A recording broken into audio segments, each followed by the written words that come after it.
So teachers always ask me, Dr. Bill, what do I do for my students who do not know how to navigate through an entire passage to do editing or even an entire paragraph, which is what we're seeing it now in many of our tests.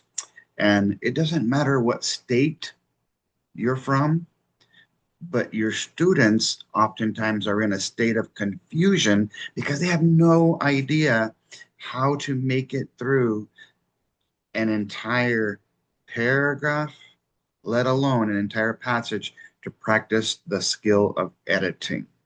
So, my answer to that is my Dear Doc multiple choice tests. I have 10 of them. And DEAR and DOC stands for Daily Editing and Revising of Development, Organization, and Conventions. And so, whatever state you come from, your test is basically like an x-ray that shows your student's ability or lack thereof. And all year long, you're going to be the doctor, or as Bugs Bunny says, "What's up, doc?" And that day of the test at the end of the year, your kids have to be their own doctor and practice. So I'm going to show you a way with my Dear Doc multiple choices in single sentence format. So in Texas, they say, what change, if any, should be made in sentence blank? And this will be sentence one. Okay.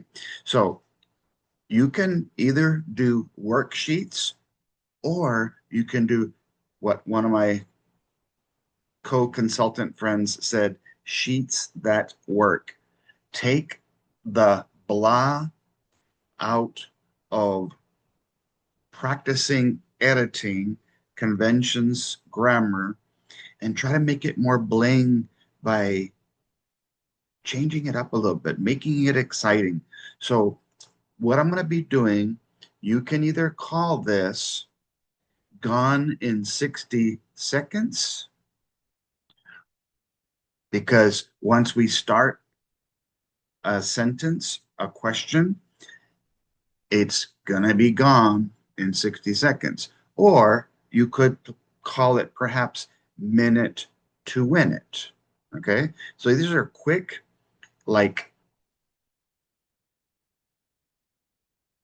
what you guys often will call bell ringers or sponge activities, something to practice a quick skill where you don't have a lot of time, but the kids can come and practice. Now, I have these 10 tests either in a printable format where they can practice and you can just put them in a like a file for them in a binder where they can practice just one a day to keep the doctor away.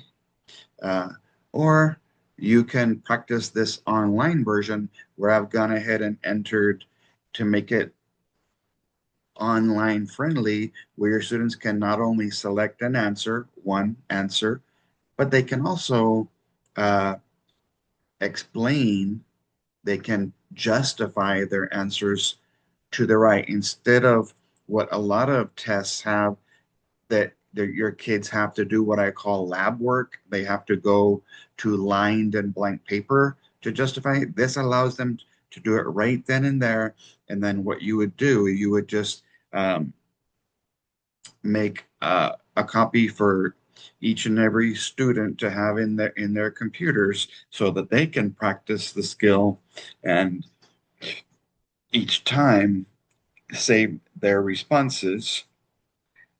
So let me show you a minute to win it. And what I've done is I've set my phone to ring in 60 seconds so that I will truly be having to finish. Now, because I know that some kids won't be able to finish even this one question in a minute, even though it's one sentence with four choices.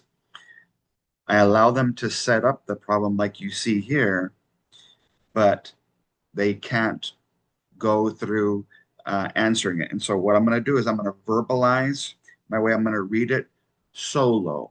Solo means either softly or loudly, because one of the reasons that scores across the US in writing, reading, all subjects are so low is because students are reading silently. And something I want to say to you is this: silence is deadly in a classroom of auditory learners. So I'm going to try and have this old video wrapped up in 5 minutes or less. So I got to get started so that you can see. I'm going to spend less and less time.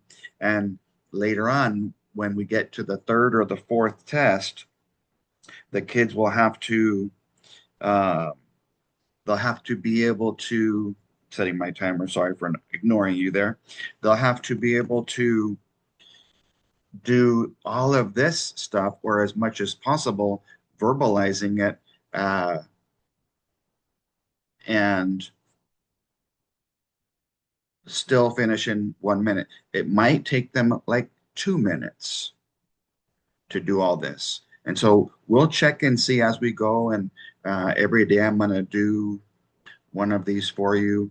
I might do one in the morning, one at night. I'm not sure how we're going to do it, but for those of you that I'm working with in our online recorded family, uh, this is going to be the about a month on editing. So we're going to practice multiple choice and what we call inline drop down choices. There's two formats. So my rule for editing, when you look at the reading and writing guide, it says, and this is for Texas, so you gotta, each of you have to check your own. Most posters only have cups for editing: capitalization, usage, subject, verb, subject, predicate, subject, action, punctuation, where you slow the sentence down with some punctuation, and when you stop it with periods, exclamations, and question marks, and spelling. So in Texas, if it says, as you see there, what change, then it's going to be a mistake of cups. And so you can see that I've labeled A, B, C, and D one of the letters of cups, and you can see that three of the letters of cups are here. So I'm going to do my best to try and do this first one in 1 minute, because I've already set it up for you. It would normally take about 2 minutes typically to do this, sometimes three, depending on the grade level of your students. And now people have asked me, where did you get these sentences from? What I did was I went to a several districts and looked at essays that they wrote on their state test, and I saw sentences with spelling mistakes. And so these were made by several elementary and secondary students in districts all over the place that I went to work with. So uh, I'll show you a way, not the way, but a way on how to help your students uh, make editing grammar conventions uh, a little bit more fun. Okay, so grammar skills, editing conventions. Okay, here we go. My timer is going to start. So watch me verbalize either silently if you want to get lower scores, softly or loudly if you want to raise a score. Now, here's my suggestion. If you're working as a class, or in groups, whoever is the person or the group that's reading loudly, then have everybody else read softly.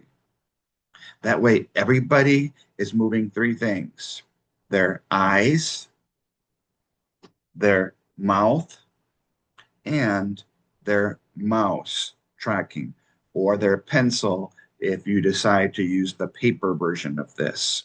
Okay. This is 43 pages of 10 different tests that I've made with about 15 to 20 questions each. Okay, so it'll last you quite a while as little 60-second to 2-minute activities. All right, so here we go. I'm going to start the timer and I'll have to stop even if I don't finish. All right. I'll try to get to my answer first, and then I'll try to explain. Always get them to read the sentence, the question, and the sentence and the answer choices. And then if there's time at the end, they can justify their answer. So here we go. What change, if any, should be made in the sentence below? Change equals cups. Capital. My parents, plural, have always said that they believe in me, period. Said to say. Said to say. A, past to present. That doesn't sound right. Change parents, plural, to parent, apostrophe S, singular possessive. Change believe to believe. Well, there's believe and believe EI, believe IE, and change have to having. My parents having. So if you make them read it, that would need to have my parents are having, my parents were having. That's not there. So the best answer is going to be letter C. So that's how you play Minute to Win It or Gone in 60 Seconds. And my timer just went off. So as you can see, uh, all that was verbalized. And so what your kids can do is they can read, they can highlight. The other thing that you see that I did, I went ahead and put the letter of each one above the number. Another thing that I did, I had to label each letter. Is it a U? Is it C, U, P, or S? Is it usage, punctuation, spelling, or capitalization? Because whenever it says change, rule one on my editing guide states that when you see the word change, it's a clue that your mistake is only going to be one of capitalization, usage, punctuation, or spelling. Also, when you see the word error, sentence one has an error. Whenever you see error, that's a new signal for our Texas test that it's an inline drop-down choice. And so regardless of what state you're in, I'll have both multiple choice formats and drop-down formats for you so the kids can pick. So thank you so much for watching. Have a blessed day. I hope that you found this helpful. We'll do little teachable moments whenever is necessary, I believe. I think the biggest one here is parents. If you watch me for a second, here's my teachable moment. Parent, singular. Parents, plural. Parent, apostrophe S. So there's an up apostrophe, commas come on down. So singular, possessive. Parents, plural. Parents, apostrophe, plural, possessive. So that's my teachable moment for that one. Always pick one that you can briefly talk about with your kids, things that kids always struggle with: singular, plural, singular possessive, and plural possessive. So if you make them do some sort of an activity like this, it might increase their chances of getting it right if they not only verbalize it, but they do something kinesthetic, like dog, sorry, dog, singular, Dogs, plural. Dog apostrophe S. It belongs to one dog. Dogs apostrophe. Dogs apostrophe. It belongs to more than one dog. Thank you guys and good night.